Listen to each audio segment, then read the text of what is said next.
South Carolina will get a win over Kentucky to advance to the semifinals of the SEC tournament.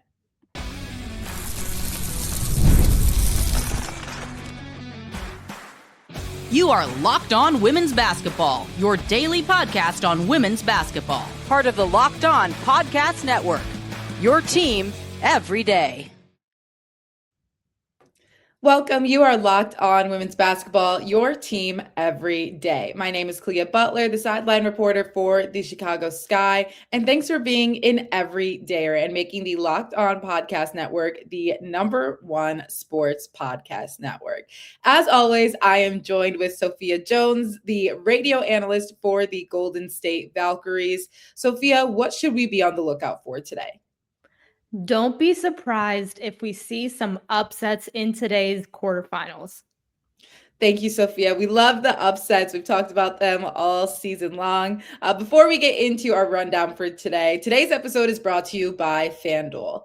FanDuel is giving you a way to turn that energy into even bigger potential wins with a college basketball parlay profit boost. Head to FanDuel.com to get started. That's FanDuel.com. FanDuel, play your game. All right, let's get into our overlay and what we're going to talk through today. What's in store for Tennessee? They just lost last night. They're one and done in the SEC tournament. What does that mean for Kim Caldwell's coaching career? Big Ten upsets that could possibly be at play today. But first, we have to get into SEC action because, as we said, these past couple of podcasts, this is going to be a very important tournament for some teams. So first, what we can expect in the quarterfinals today is South Carolina going up against Kentucky. The last time these two teams met, it was actually a pretty close game. South Carolina won 60-56. But the key component today for Kentucky specifically is going to be Clara Strack. Now, do I think South Carolina is going to get a win? Yes. But Clara Strack has been putting this Kentucky team on her shoulders and carrying a lot of the weight. In this last matchup, she had 29 points, grabbed 9 rebounds. They were ranked at 16th during that time. And then in their win yesterday, they're currently ranked at 7th. Against Georgia. It took her tying her career high 33 points. She made 5 3-pointers and had 8 rebounds, 3 blocks, and 2 assists and a steal to beat Georgia 76-61, which is the second highest points total by a UK player in the SEC tournament. So it's going to take all of Kentucky's willpower to try and get past South Carolina. For South Carolina, their front court prowess makes them such a danger in the interior that for a team like Kentucky, you can't be non-existent in that area. Clara Strack, she provides a lot of the interior dominance offensively, putting up points, just owning the paint area. But defensively, she is a major shot blocker. She was a contender for Defensive Player of the Year in the SEC. However, that award did go to Raven Johnson on South Carolina. So already maybe a little bit of a chip on her shoulder going into this matchup, but she will definitely be a difference maker. Looking at the last time these two teams played each other, South Carolina only won 60-56. This was on March 1st. And I say only because this was during a stretch that South Carolina was consistently blowing out opponents, putting 20 pieces up every single time, just creating a lot of separation. So for Kentucky to mitigate that is a huge boost to them. And I think they have to feel good going into this matchup. But again, just talking about the front court and how that could be the decider this game, the leading scorer for South Carolina during that matchup was Medita Alcott. She had 21 points and 13 rebounds, just again, a force in the paint. And that's the South Carolina team that we have started to see more consistently again. I think it maybe looked a little different at the beginning of this season, but you can even look to the guard play for South Carolina because I think they have come in at significant moments when they can't maybe rely on the front court and they do have to rely a little bit on the back court. Raven Johnson has had, some late game plays drawn up for her. She's been able to execute, especially with the seniority for her on this team. And even as Tessa Johnson, if she gets hot during this game, it's going to kind of blow up the entire game plan for Kentucky, because you're worried about what you can handle in the front court. As you mentioned, Clara Strack, kind of the main size when it comes to mitigating any of that. But then you also have to be careful of some of the length that South Carolina has within these guards too. So it's just a team that is always going to overwhelm you with their size. And we spoke earlier in the season as well, if their lack of depth this year at the beginning of the season especially was going to be a point of concern for them. And it really has not been. They had one loss in conference play against Oklahoma, and they have not looked back ever since. They haven't. And that's why I say the fact that Kentucky did play them so tight in a recent matchup shouldn't be too much of a blemish on the Wildcats' confidence going into this matchup. But when you talk about that guard play, that will be really key for South Carolina, because Kentucky wants to keep the game score low. They like to play within the 50s, 60s even. And so for South Carolina, they sometimes play into that a little bit. However, if they can get their guard play to get the ball and run, really force the issue in transition, that's where they'll get the advantage over Kentucky, who sometimes struggles to put points on the board because they hone in on their defense so much. Absolutely. Another game to look out for in this SEC tournament, Oklahoma and LSU, which I think could make for a very fun one. Last time these two teams met, LSU beat Oklahoma 91-72 on January 18th. They forced over 16 turnovers while holding them under 37% shooting. I think for Oklahoma, you can also make an argument. Was Aaliyah Chavez kind of snubbed of being freshman of the year too? There was a lot of great freshmen within the SEC. She obviously has had the green light for Oklahoma this whole season to shoot, but LSU's defense is going to really be what puts them at the front runner of beating Oklahoma. I think LSU can get away with this one, but they have to keep that defense intact, and offensively, they have to get out and run. I think that's what we have seen them do best this season, when they're applying a lot of that pressure, especially around the perimeter, getting out, getting steals, and getting some quick buckets. Both teams are filled with a lot of athletes. For Oklahoma specifically, they like to get it out and run, score, not only just in transition, but early in the shot clock. So initiating that offense just right away, and going up against an LSU team that can get back in transition, match that athleticism. That transition defense will be a key this game. Rebounding is going to be another major factor for LSU, because on the other side, Oklahoma has Reagan Beers, who is one of the best rebounders in the country, not just the SEC. So that's an area that Kim Mulkey has had grievances with her team before. She wants them to be tough when they're fighting for those loose boards. That's not an area that they can slacken. But for Oklahoma, the game got away from them last time, like you mentioned, when they played in Norman. So this was a home loss that they suffered. They need to make sure that they're matching up against the pressure that LSU is going to put on them. Yeah, LSU, obviously a very physical team, so we'll see how they respond to that. Our last one for the SEC to watch out for, Ole Miss and Vanderbilt, which is going to be a very interesting rematch, because last time these two teams met, Ole Miss beat Vanderbilt 83-75. And this is when Cody McMahon kind of just had an absolute surge in that game. What is going to be a key for trying to mitigate that? Cody McMahon, she had 27 points in this game, now matching up against Vanderbilt once again, who had a lot of accolades at the back end of the SEC season with your freshman of the year, player of the year, coach of the year. We've talked a lot about having a little bit of a chip on your shoulder. Vanderbilt, again, was ranked maybe to finish around 7th place within the SEC. We saw the season that they had. What is going to be the most significant factor in them trying to get past Ole Miss? How much they can keep up the offensive prowess that we've seen from them all season.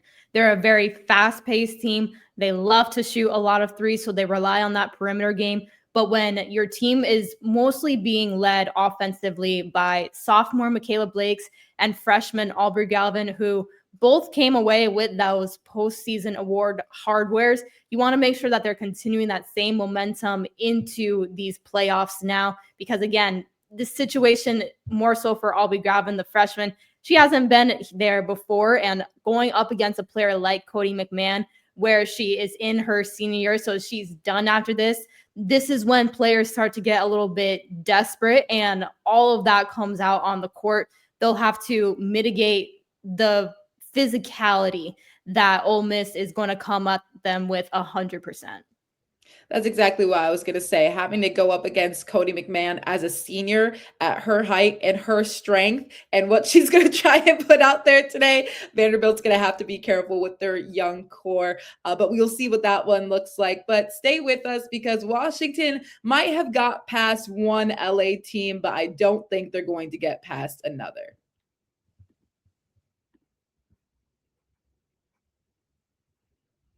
College basketball is nonstop. Big games, tight spreads, momentum swings every single night. From early tip-offs to late night West Coast shootouts, there's always action on the board.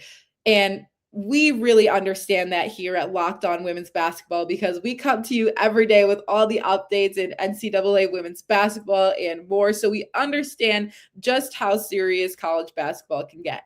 But now FanDuel is giving you a way to turn that energy into even bigger potential wins with a college basketball parlay profit boost. When we're looking ahead at the NCAA tournament and who could possibly win the national championship, UConn is currently minus 320 to win, and South Carolina is plus 950. So go safe, go bold, ride with the team you've been following all season, whether you're a UConn fan, a South Carolina fan. It's your parlay, your style, now with more upside behind it. Head to FanDuel.com to get started. That's FanDuel.com. FanDuel, play your game. It's 2026, and if you're still paying rent without Built, it's time for a change. Built is the loyalty program for renters that rewards you for your biggest monthly expense, which is rent.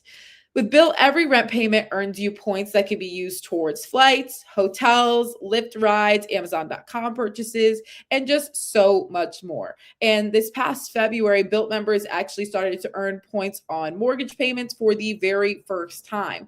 So you'll now get rewarded wherever you live and unlock exclusive benefits with more than 45,000 restaurants, fitness studios, pharmacies, and other neighborhood partners. Personally, as you see, I'm in a hotel right now, so why not earn some rewards while I am traveling for work and doing so with Built? Paying rent is better with Built, and soon owning a home will be better with Built too. Earn rewards and get something back wherever you live. Join the loyalty program for renters at joinbuilt.com/lockedonwomen. That's JOINBILT.com/lockedonwomen. Make sure to use our URL so they know we sent you.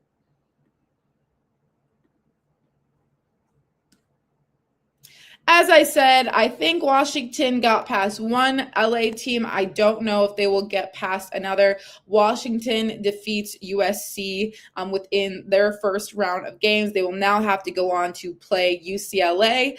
They just won their first outright conference championship in the Big Ten. They went undefeated all season long. UCLA has handed Washington some comfortable wins in the past, and I just think UCLA almost feels like a UConn team within the Big Ten right now. They are just looking way too comfortable, way too confident, and you know why they're confident is because, well, this is how I know they're a little bit unbothered but locked in. When I saw them have that dance number with Clarice Ledger-Walker, Gabriela Jaquez, Lauren Betts, I said, do you know how comfortable you have to be with your team to allow them to go do this? First of all, it was the cutest thing I've ever seen. When I saw it, I was like, why are they actually really good dancers? Hello, dual athletes. But when your team is out there doing this before a tournament, you have to be so comfortable with what you have. And we go back to the seniority level. This is a team that can make a Final Four push again, that can make it to a championship game. they are going to be very difficult to go up against and try to surpass, even just in this tournament. When you have a team like UCLA that enters that relaxed but dominant state, that's one of the most difficult mindsets to compete against. You put it perfectly.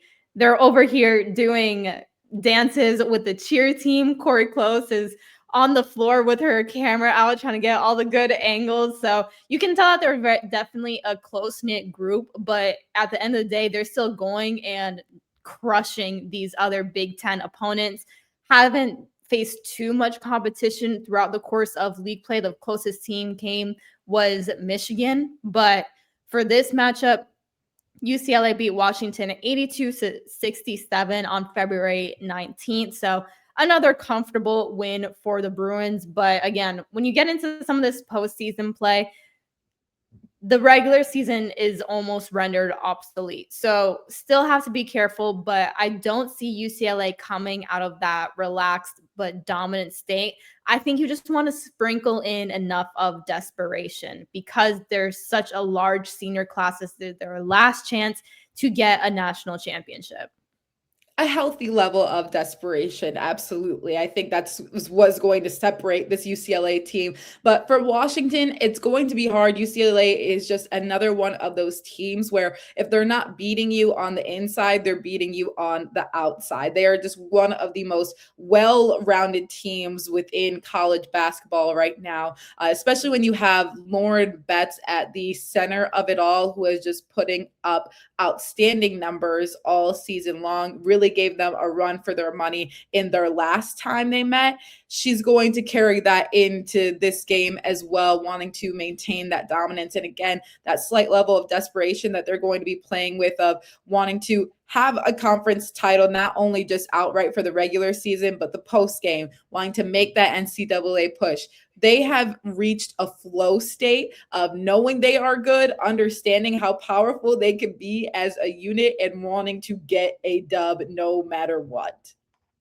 And I think going up against Washington will be a good first test in these quarterfinals before they start to work their way up facing some of the higher seeds, because Washington's whole thing is defense. They're going to be very physical. They want to force turnovers and slow you down. UCLA, we'll see how their offense holds up against that, because they're also going to come in with the same defensive intensity. Another good one to look out for, Ohio State and Minnesota. Again, Minnesota, one of those teams that has kind of slid under the radar, but has been able to make that double bye, and they will go on to play Ohio State. Ohio State has Jeloni Cambridge on the team, who, again, we've talked about some of these players who are carrying the weight of the program. Jeloni Cambridge is one of those players, and she is amongst one of the very few players in Big Ten play in general in these last couple of years to average, I believe, above 26 points per game. And that goes alongside a Caitlin Clark, a Rachel Bannum, a Kelsey Mitchell. She is with some of the most elite players that we are seeing play in the WNBA right now, having these numbers in college, trying to surpass Minnesota. What is that going to look like for her? She knows at this point that all the attention will be surrounded by her, around her. So she'll have to continue to do what she's doing, but know that there might be another added layer of physicality. And some of these tournaments, again, when you add in some desperation and a higher level of willingness to win, things can get chippy. They can get even more physical. So you have to be prepared for that and just expect it for her. Allow your other teammates to guide you through everything. And for Ohio State, I think that could look like on the defensive end, allowing all the players to do their work so that you open up the floor for Jeloni offensively, just trying to push pace, catch Minnesota on their heels. Minnesota is also pushing to secure a top 16 seed so that they can host an NCAA tournament. So this is going to be relatively high stakes for them as well. In their last meeting, Minnesota did beat Ohio State 74-61, and that game was just about 2 weeks ago. But as you said, Ohio State is a team that can get hot, push the pace, and flip a game. So that is going to be a fun one. But stay with us because Tennessee did lose against Alabama yesterday. Does this put Kim Caldwell's job in jeopardy?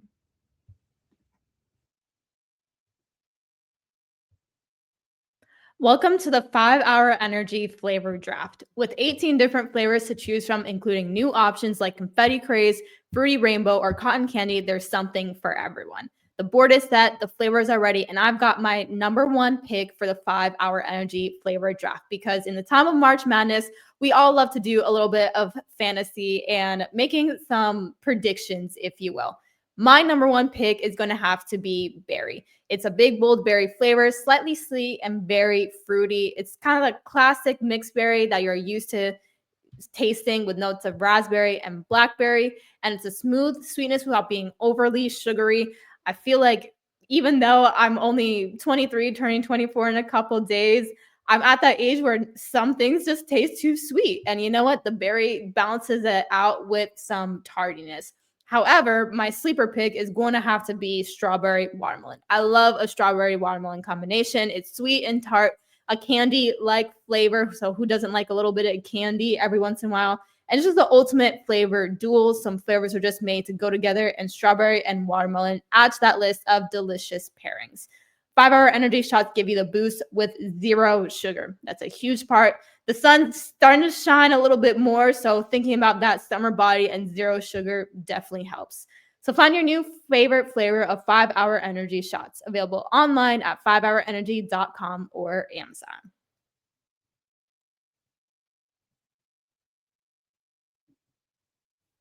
Workplace chaos, deadlines stacking up, inbox overflowing, and the one position you have to fill still sitting open.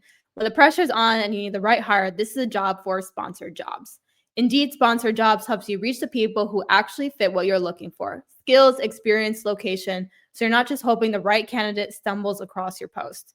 And here's a stat that says it all. In the minute I've been talking to you, companies like yours made 27 hires on Indeed, according to Indeed data worldwide. So if you're hiring, spend less time searching and more time interviewing candidates who check all your boxes with Indeed sponsored jobs. Spend less time searching and more time actually interviewing candidates who check all your boxes. Less stress, less time, more results. When you need the right person to cut through the chaos, this is a job for Indeed sponsored jobs. And listeners of the show will get a $75 sponsored job credit to help your job the premium status it deserves at Indeed.com/podcast.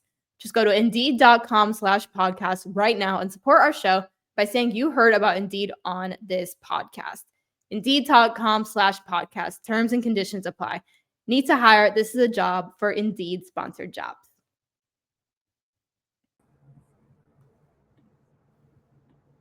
The Lady Vols dropped the SEC second round decision to number 25 Alabama. In that game, Janiah Barker had scored 20 points. But an interesting aspect of this are a couple of pieces here. But Talasia Cooper was actually subbed out of this loss around the 6:27 mark in the third quarter. There was 6:27 left, and then actually did not return to the game at all, which means that Tennessee had gone on a 7-game losing streak to end their season. They are 16-13. Well, not end their season, but end the SEC play right now. They're 16-13 overall, 8-8 in conference play. They did finish 8-8 in conference play last season. They will determine. This will see what kind of it looks like for them heading into the NCAA tournament. But I think the largest question here is kind of on court and off court when it comes to Kim Caldwell. There has been some significant storylines around her as of late. We talked about Kaya Wynn, who was a senior, a reserve guard on Tennessee, who announced on Tuesday that she was leaving the program, saying that senior day was a breaking point for her, in which Kim Caldwell had responded saying, the team will miss her, and she was loved by the program. We respect her decision, but but we kind of have to turn the page and focus on the SEC tournament. And then also what I just mentioned in terms of Talaysia Cooper being benched towards the end of the game. We saw Janiah Barker not travel with the Lady Vols at some point, in which she said she did not meet program expectations. That was their game against Oklahoma. There seems to be a lot happening off court when it comes to this Tennessee program this year. Given how they have ended, does this put her position as head coach next year in question? It does put it in question. I do think you have to consider that this is only her second season with Tennessee. And because of how historic the volunteer program is, when you're on the shoulders of Pat Summitt, there's an extra spotlight on you in whatever you do. However, it's a lot of, like you mentioned, the off-court drama that has circulated on social media as well that hasn't really helped. It felt like after the UConn loss that Tennessee suffered, and Kim Caldwell had the comment that she has a team that'll just quit on you, that essentially opened up the floodgates, and the Vols were never able to recover after that. The talent was there this season, though. We saw them compete against some really top opponents. They picked up some early wins in SEC play. They were up there with South Carolina at one point as one of the only undefeated teams. But then, like I said, it just went extremely downhill after those comments were made in the post-game press room by Kim Caldwell, saying that her team has a lot of quit in them. Yeah, and we also understand, I think you bring up a good point too, in this sort of post-Pat Summitt era. That is a lot of weight to carry on your shoulders, especially at just a second-year head coach, having two pretty solid seasons, being able to pick up some significant wins, not only this season. Last year was able to beat, the year prior to that was able to beat UConn, Iowa, who was ranked at the time as well, and Tennessee's athletic director did come out, Danny White, saying that he's as confident in her as the day he hired her, honestly, even more confident, and emphasized that it was never going to be a quick fix to try and essentially rebuild this Tennessee team. I think it's maybe less to do with the on-court performance at times and more just to question what the locker room conversations are looking like, and what those will continue to look like this upcoming year, if those things can be fixed. Obviously, a lot of seniors in this group too, what recruiting will look like next season, a lot of other factors that go into this, but a disappointing end for Tennessee right now before they head into where they could possibly be in the NCAA tournament. Yeah, but like you said, an end to the SEC tournament, we've seen crazier things. So Kim Caldwell could revive the team that we saw at the beginning of the year during this NCAA tournament because, like we said, they have the talent. It's just a matter of unlocking it. Exactly. We will see what happens. Crazier things have happened, as you mentioned. But thank you so much for tuning into Locked On Women's Basketball. Make sure to subscribe and follow Locked On Women's Basketball so you get all the latest episodes. If you ever miss an episode, the Everydayer Club is built for you. Just go to lockedonwomensbasketball.supercast to join the club. You could also have access to our Discord. So make sure that you are an Everydayer